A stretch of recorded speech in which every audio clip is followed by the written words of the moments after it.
Hi, my name is Gary Waldo. I'm a product planner here at Tektronix, and today I'm very excited to tell you about a cool new feature on our 5 and 6 series scopes called Spectrum View. Normally, when you think about frequency domain analysis on an oscilloscope, you think about FFTs. However, FFTs are notoriously difficult to use for two primary reasons. First, the setup is very difficult as you need to know how sample rate, record length, time per div, all affect the frequency domain display.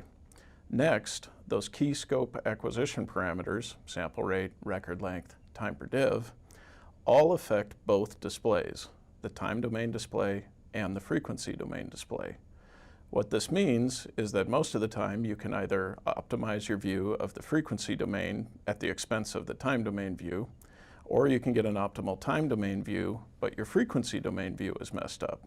Today, we're going to take a look at a spread spectrum clock that modulates from 97 megahertz to 100 megahertz, and we'll take a look at it using both traditional FFT and spectrum view to see how they are different.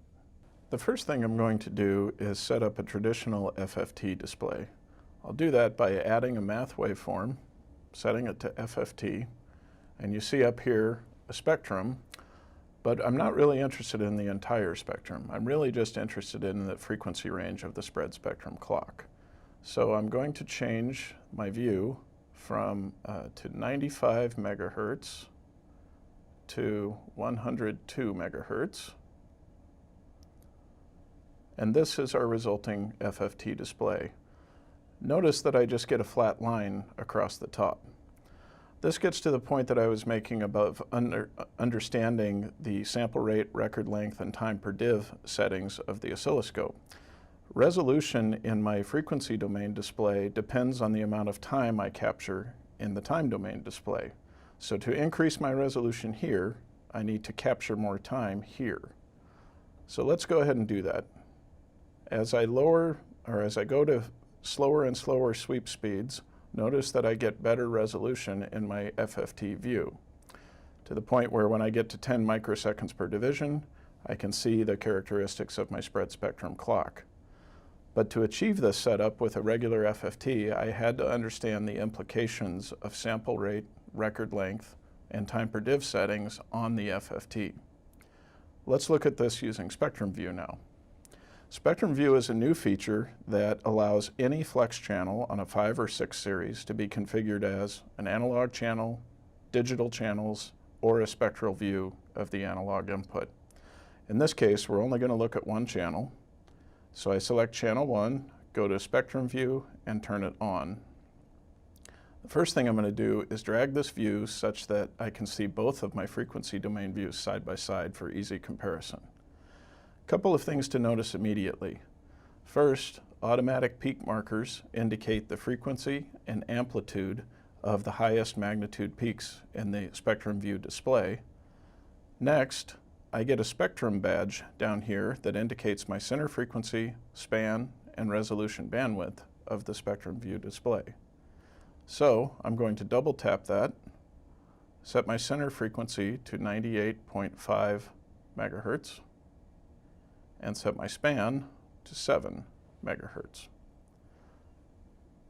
Notice now that both views are showing my spread spectrum clock. So at first blush, you may think, well, what's the big deal about spectrum view? So first major difference, this view was much easier to set up than this view. Remember here I had to understand implications of my time domain settings. Here, all I had to enter was center frequency and span. But more importantly than that is this view is still tied to my time domain controls, whereas this view is not. So why is that important? Well, let's say that I wanted to look at a few cycles of my spread spectrum clock. I do that by changing my horizontal scale here. So I'm going to scale in until I see just a few cycles of my clock. Notice what happened to my FFT view. It's back to showing a flat line across the top because I don't have enough resolution because of my time per div setting. Notice spectrum view. It's still rock solid, showing the exact same view that it was before. So that's with faster time per div settings, where you will oftentimes find that your FFT view is useless. So now what happens if we go to slower time per diff settings? For example, on channel 2, I'm looking at an RS-232 control signal. So if I go to where I can see several cycles of the RS-232 signal, and again observe my frequency domain displays, notice that spectrum view is again rock solid, still showing the exact same information. Yet my FFT view is now not only not showing a flat line, it's not showing anything.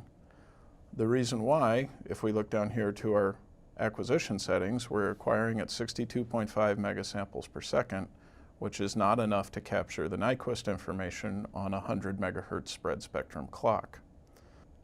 So in summary, spectrum view addresses the two key shortcomings of traditional FFTs in terms of frequency domain analysis on an oscilloscope. It's exceptionally easy to set up, and you get independent controls for your time domain view and your frequency domain view. So you maintain a useful frequency domain view at all times.